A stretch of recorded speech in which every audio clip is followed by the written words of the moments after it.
नमस्कार साथियों। आज की सबसे मुख्य बड़ी खबर सामने आ रही है ईपीएस 95 पेंशन को लेकर, और ये खबर हर पेंशनधारी के दिल से जुड़ी है। आप सब जानते हैं कि हम पिछले कई सालों से ईपीएस 95 पेंशन बढ़ाने की मांग को लेकर आवाज उठा रहे हैं। अब हालात बदलते नजर आ रहे हैं। सरकार की ओर से महत्वपूर्ण संकेत मिले हैं जो हमारे संघर्ष की जीत की तरफ पहला कदम हो सकता है।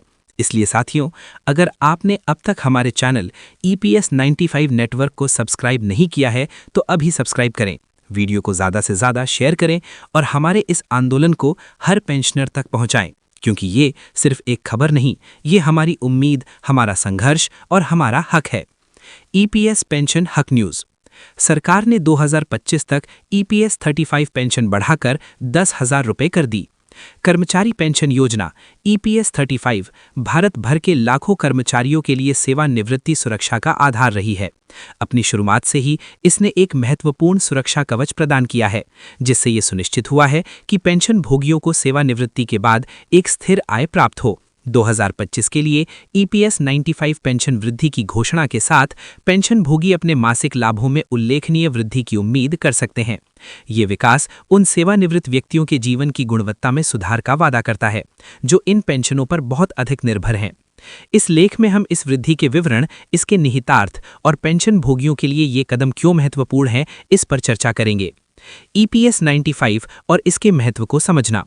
ईपीएस 95 को संगठित क्षेत्र के कर्मचारियों को पेंशन लाभ प्रदान करने के लिए कर्मचारी भविष्य निधि संगठन ईपीएफओ के एक भाग के रूप में शुरू किया गया था। कर्मचारी भविष्य निधि ईपीएफ, जो एक मुश्त सेवानिवृत्ति बचत है, के विपरीत ईपीएस कर्मचारी की सेवा के वर्षों की संख्या और वेतन के आधार पर मासिक पेंशन की गारंटी देता है। ये मासिक पेंशन सेवानिवृत्त लोगों के लिए आय का एक महत्वपूर्ण स्रोत है, खासकर उन लोगों के लिए जिनके पास नौकरी छोड़ने के बाद आय के कोई वैकल्पिक स्रोत नहीं है। ईपीएस 95 के तहत पेंशन राशि की गणना एक सूत्र के आधार पर की जाती है, जो पेंशन योग्य वेतन और पेंशन योग्य सेवा वर्षों को ध्यान में रखता है। समय के साथ मुद्रास्फीति और बढ़ती जीवन यापन लागतों ने सरकार के लिए पेंशन राशि में समय समय पर संशोधन करना अनिवार्य कर दिया है, ताकि पेंशन भोगियों को वास्तविक आय में नुकसान न हो। 2025 में पेंशन वृद्धि की घोषणा। पेंशन भोगियों की मांगों और जीवन यापन की बढ़ती लागतों के मध्य सरकार ने 2025 से ईपीएस 95 पेंशन राशि में वृद्धि की घोषणा की है। ये समायोजन आर्थिक कारकों, मुद्रास्फीति दरों और ईपीएफओ की वित्तीय स्थिति पर सावधानीपूर्वक विचार करने के बाद किया गया है। पेंशन वृद्धि का उद्देश्य पेंशन भोगियों को बेहतर वित्तीय सुरक्षा और बेहतर क्रय शक्ति प्रदान करना है। ये वृद्धि हाल के वर्षों में सबसे महत्वपूर्ण संशोधनों में से एक होने की उम्मीद है, जो वरिष्ठ नागरिकों और सेवानिवृत्त कर्मचारियों के समर्थन के लिए सरकार की प्रतिबद्धता को दर्शाती है।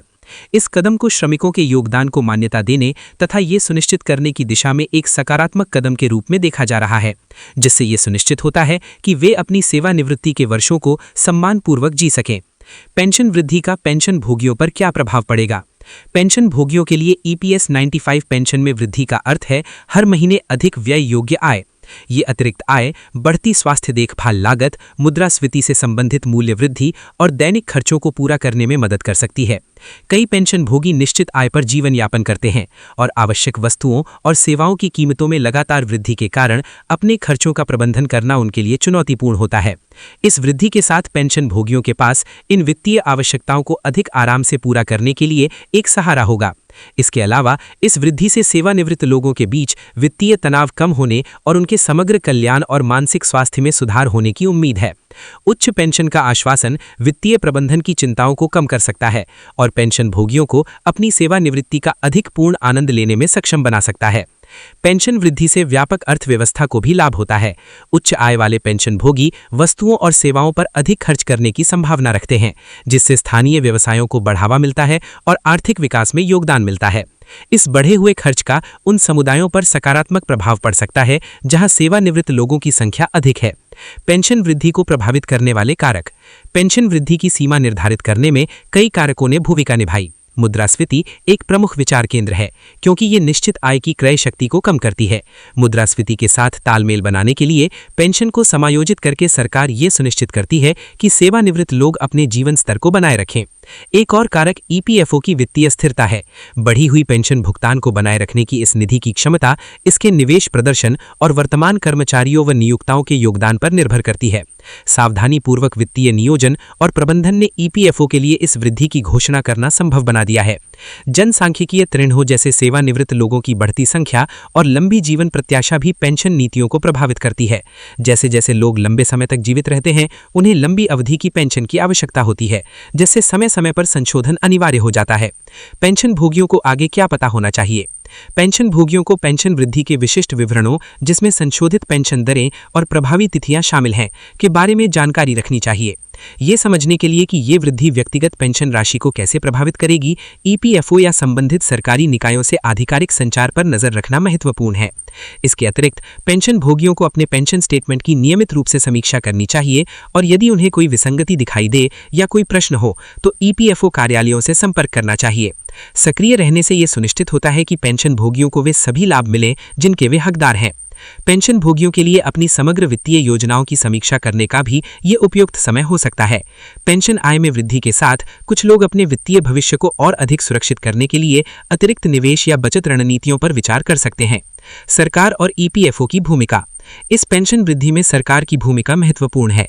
समायोजन की आवश्यकता को पहचानकर और उन्हें लागू करके नीति निर्माता सामाजिक कल्याण और आर्थिक न्याय के प्रति अपनी प्रतिबद्धता दर्शाते हैं।